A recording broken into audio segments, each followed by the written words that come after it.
The idea, insight, or secret you need for massive impact is just moments away. It's time to claim your career crown. The podcast where business owners and entrepreneurs share the keys to the kingdom to help you open the vault to your greater success.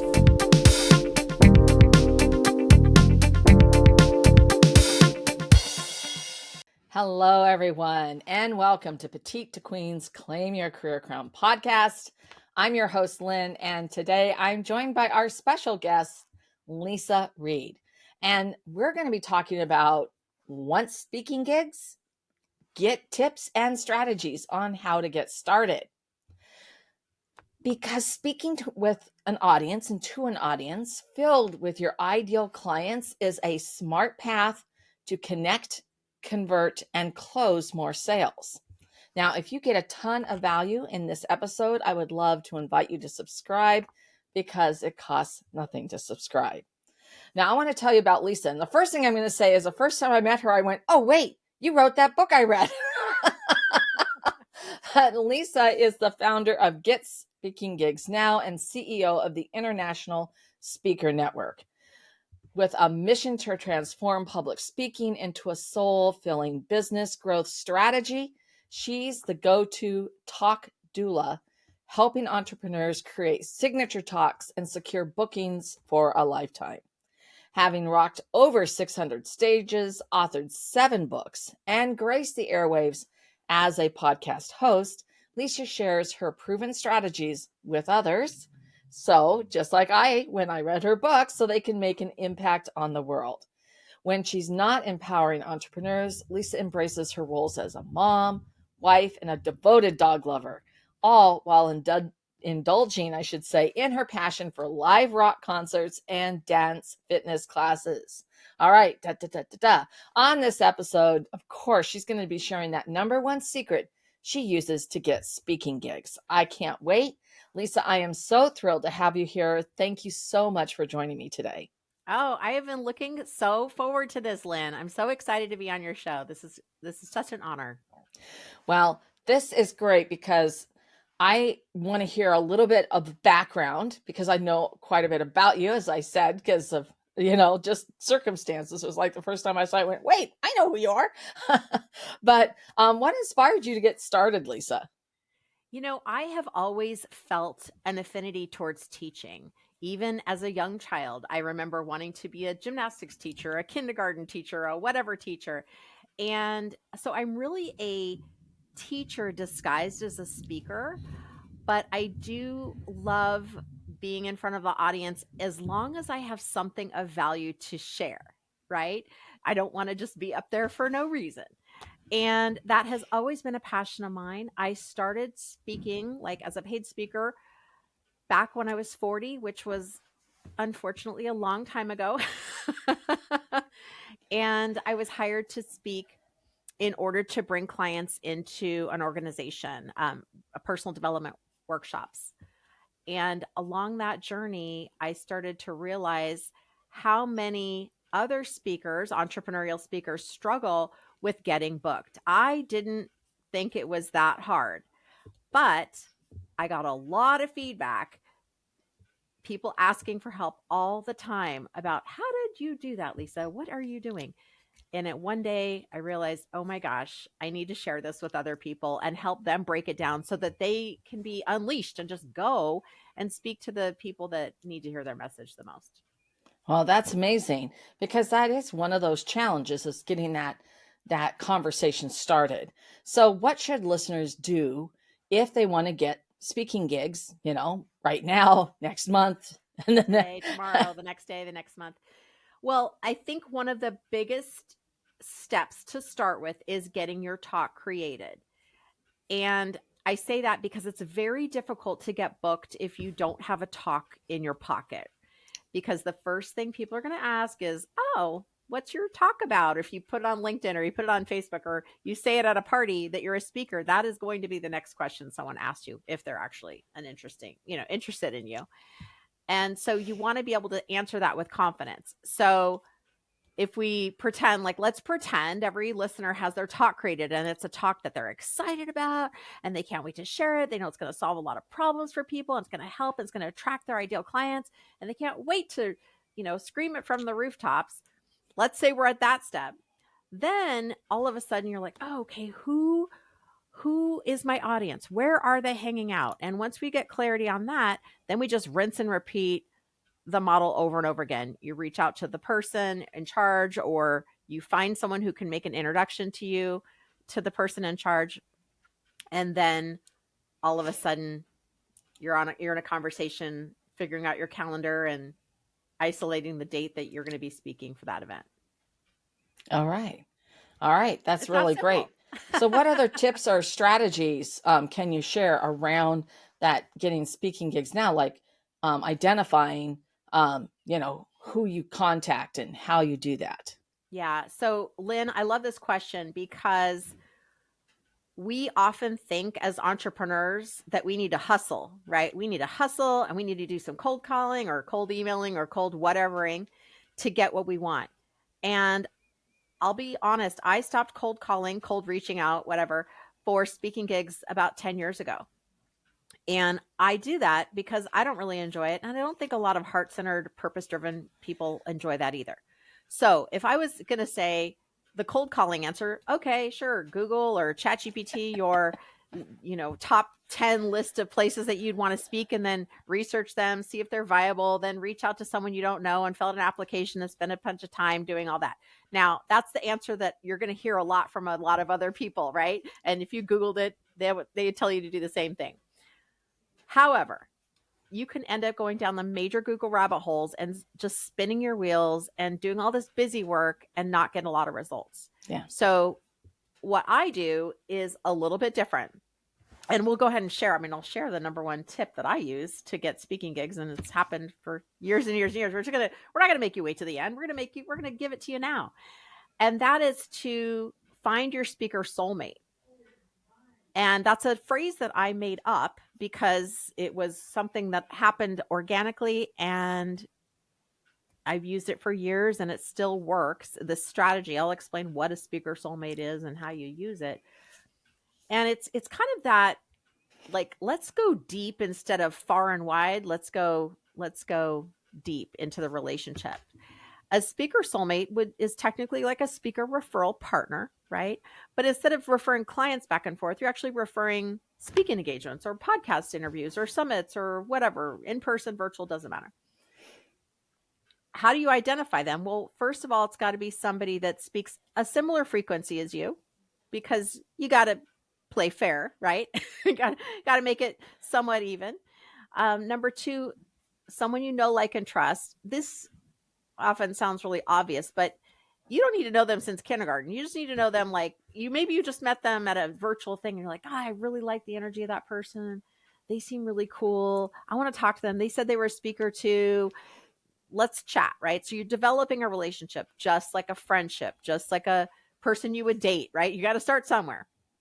And then the third thing is that they speak to a similar audience as you, but they don't speak about the same thing that you do.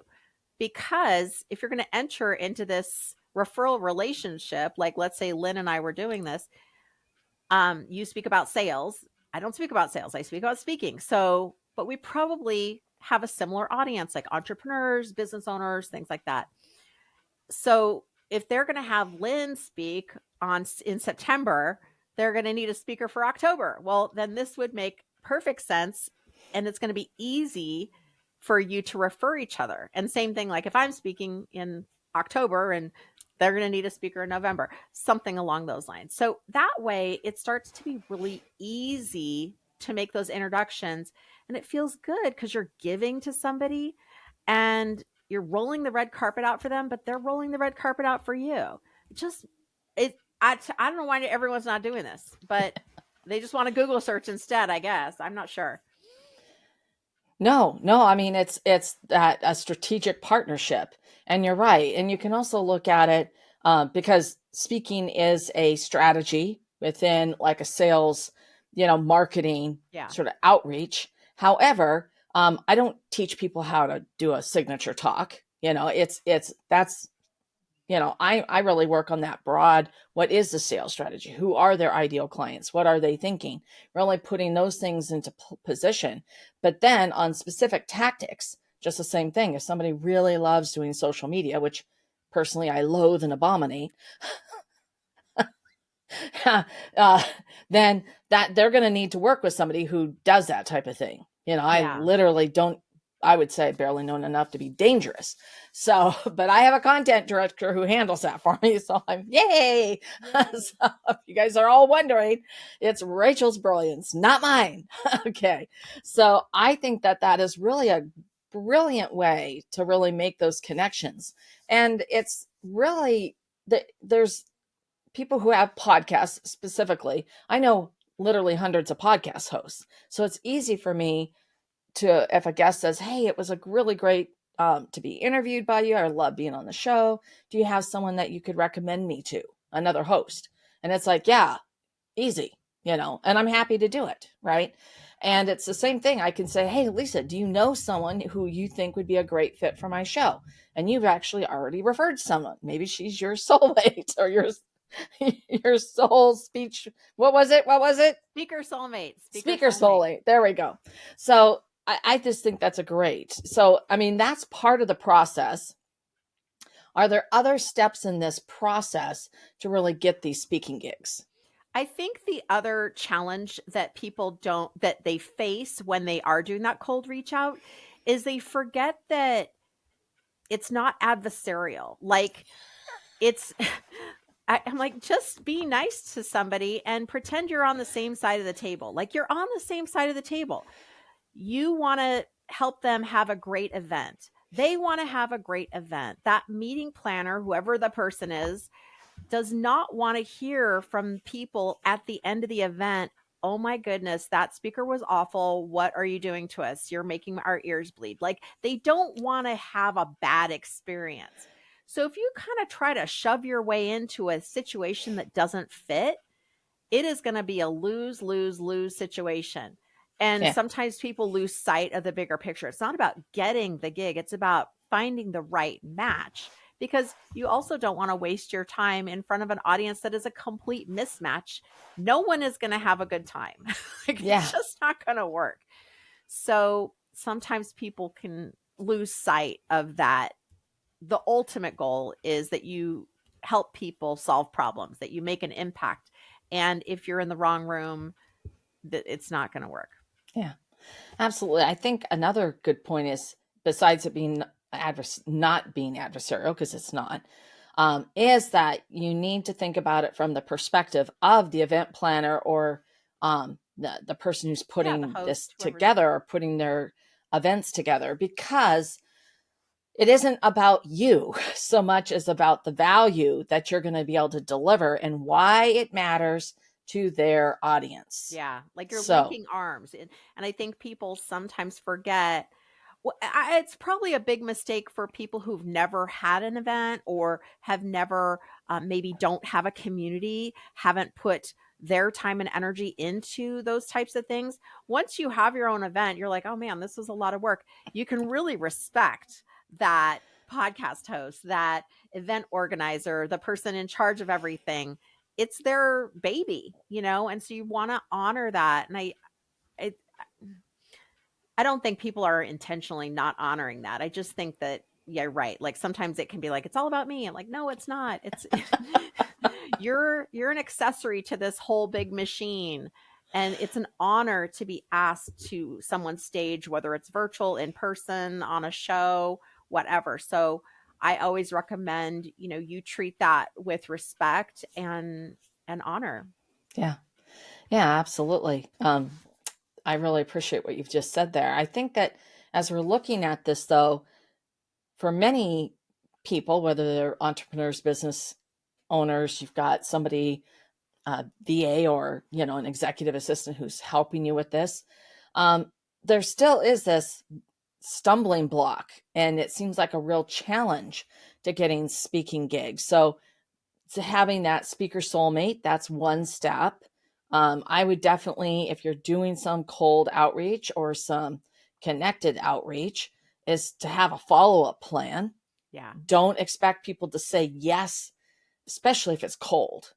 I mean, you're going to have to spend some time investing in that relationship. But why do so many people stumble with this? I think they don't have a system. I mean, even though I work with speakers on how they're getting all those ducks in rows, my background is in sales, so I can really relate to what you're talking about. My first CRM was an index card box, in the 90s, and that was my CRM. And then I remember, even I was in college, I bought my first my business software to track my business and inventory, and I would follow up on my clients, even though that wasn't like my full-time job, but I was already in that mode. That's not natural for everyone. It's not something everyone considers, and that's okay. But when you're an entrepreneur, that's part of the deal. You like gotta get serious about your business. What's your sales strategy? What's your follow-up strategy? Are you organizing your stuff? Do you have a CRM? If you don't, run out and get one right now before you finish this podcast, because it's going to help you with your business. And I get it. As entrepreneurs, it's like so many things we're supposed to do, but it's kind of that koi pond effect. If you build a small koi pond, you're going to have small koi fish. Big koi pond, bigger fish. You can't survive on Post-its and like writing notes on your hand and strings around your finger. You're going to forget something, right? So you got so I'm not representing any CRM company here today, but I'm just saying that's a big piece. And you do want to follow up on those speaking engagements. Absolutely. Well, you need to have, I would say the first step is to have a plan and actually put that, plan. Really create the templates around that, and really lean into why it matters to the, in this case, the event planner, and what's in it for their audience specifically. And that's going to be having that. Now, how you execute on that, I don't use a CRM. I mean, I did in my corporate career. I've used multiple different ones. I've helped with clients with them, but it's just not my, I work with a select group of VIP clients. So, I can still use my iCal as my CRM, follow up with Julie, Sure. And it's not that hard. You probably did have one a long time ago. Oh, I've had one in my corporate career. Yeah. So I've used them with clients and things like that. So absolutely. Depending on the type of business you have, I absolutely wholeheartedly agree. So it just is, unique. But if you don't have the plan, if you don't have an actual templates and a strategy behind it, I don't care what CRM you're using. It's not going to be successful. 100%. Period. You have to use the plan that you're going to, or do the thing that you say you're going to do. The other thing I was going to mention, because you said, oh, well, how do you get these gigs? I think I'll go back to when we first started chatting. I said, you got to get your talk created. Like I help people get their talk ready to rock. That's what we do. And we do that in the first 30 days, because I don't want anyone to have an excuse of like, oh, I'm still working on my talk. No, we're not still working on our talk. We got to get it done, because you got to get out there. You got to do something. It's going to evolve and change and grow just as you are. So we got to start somewhere. And that helps people get over that, that initial hump of fear. But we also need to, in tandem, figure out where the ideal audience is, and then start creating a plan of okay, let me come up with some names of associations or chapters or clubs or conventions, conferences, whatever those, what's on the wish list here. Because then if you're out networking, and again, you can do this cold if you want, but you can also, if you're out networking anyway, you can say, hey, does anyone know someone who is involved with XYZ conference? I'd love to be a speaker if they're still opening for speakers, something like that. So you start to just let it penetrate into all of your marketing plans. Right. So that's another thing. And then just there's a bunch of stuff, but you got to have yourself ready. I don't want anyone to think, oh God, I hope they don't ask me to speak. No. So if there's anything in your mind that's like, oh God, I hope they don't ask me for my website. Oh my gosh, I hope they don't ask me for my freebie or what my call to action is or my slides. I'm like, get it done. Get it done. And then you're taking away all that resistance. Yeah, absolutely. Well, when I did my first signature talk, I actually had the cover of my lead magnet done. I did it to a very small audience. It was sort of a practice session. I'm going to be really clear. And everyone in the room wanted that lead magnet. Well, there's nothing like a little motivation there, Yeah. right? So over the All- weekend, I get created that the lead sucker done. magnet so everybody could get it. But it was a practice. I said, hey, I've got the cover. I'll have it done this weekend. You guys will get it, Perfect. Monday. But what was cool is that, hey, I could see right away, and it was that practice, right?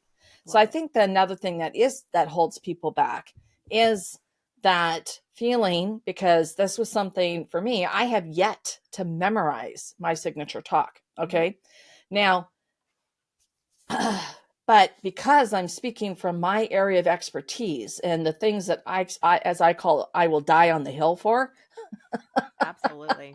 that it doesn't matter that I haven't memorized it. I can still speak to it, and I pretty much hit the time. So I think one thing that holds people back is they do put different barriers, self-imposed barriers in front 100%. about the speaking. And like I said, I mean, I went to that event. All I had was a cover. And when everybody wanted it, I just said, hey, well, I'm in a practice event. Truth be told, I'm going to get this to you on Monday, and I actually don't think I even told them why. I just said, you're going to get it on Monday. Perfect. So I had all weekend to do it. But the key thing is that if you don't do it, you're never going to actually, if you don't apply knowledge, you're never going to get it. You're never going to actually learn it. So, I mean, that's from my perspective. So I'd love to hear, Leisa, from your perspective, because this is what you do. It's not what I do. I just have experience with it. But what holds people back? What do you see as holding people back? I call it speaker's kryptonite, and it's real, y'all. It's real, because we do have different things in our mind that keeps us from doing that kind of scary thing or uncomfortable thing. And so what we want to do is try to resolve any of that before we're stepping on stage, right? Because then a new set is going to come in. A new set will come in of like sales and all the things. So it'll sound like I'm still working on whatever. I've got to write a book. I'm still working on my talk. I've got to research this thing. Or it'll sound like I'm not sure what people want to hear. I'm not sure if it's a good time or in the marketplace or what, like kind of these elusive kind of excuses. And I'm a big fan of putting your stake in the ground. I like how you said you're going to die on that hill. I'm like, there is something so empowering about saying, no, I have XYZ amount of years of experience in this thing. And I've worked with enough people to know that here's what people need to know. Like if I only had a half an hour to just, share this knowledge, this is what people are missing out on. And it really lights me up. Like that's kind of stuff we want to be talking about. You're not going to share every single thing about everything in a half an hour or even an hour, obviously. But what are those key points? And then all of a sudden it's a shift. Like we're like, oh, well, I can talk about that. Sure, no problem. Like all of a sudden a lot of those walls come down and it starts to be really exciting. And then, like you probably had a great enthusiasm for what you were speaking about that first time. And that's when people were like, well, yeah, we want more. We want more, Lynn. Where's that lead magnet? Come on, get us that information, right? And that's really common when we're truly jazzed. And that's way more important than saying exactly the right words and exactly the right way. I don't memorize my talks either. I practice, but I don't memorize. There's a very big difference. Yeah, and that's true. And I actually got a client out of that first practice session. There we go. Love it. So for those who are listeners who have tuned in and they're intrigued by this as much as I am, what can they do next about really maximizing their ability to get booked for speaking events? So it sounds like find that speaker soulmate. Yeah, find your speaker soulmate. If you don't hang out with a bunch of speakers, come check out the International Speaker Network. Lynn, I didn't give you that link, but I can. Because here's the thing. Speakers have the information you're looking for. Like they know the name of the place. They know the phone number of the person. They know the name of the person. They know the email of the person. They know what it was like. They already spoke there. So hanging out with speakers in an intentional way is a tremendously easy way to get yourself booked, hands down. And that's why, I mean, I've been in this organization. I started back in 2013. It was the OC Speakers Network. We used to meet in person until the pandemic. And then we're like, oh, let's invite everyone to the party. So it's just tremendous how nice people are when they get to see you face to face, through the screen, even have that virtual handshake. And they're all of a sudden willing to really just give you the keys to the kingdom. But you got to show up. You got to show up. You got to be prepared. You got to be ready to accept the keys and maybe give some keys out of your own. Oh, yeah. All that makes it just a magical experience. Yeah, it absolutely has to be reciprocal. Yeah. And I mean, that would be the one thing, is if it's really one-sided.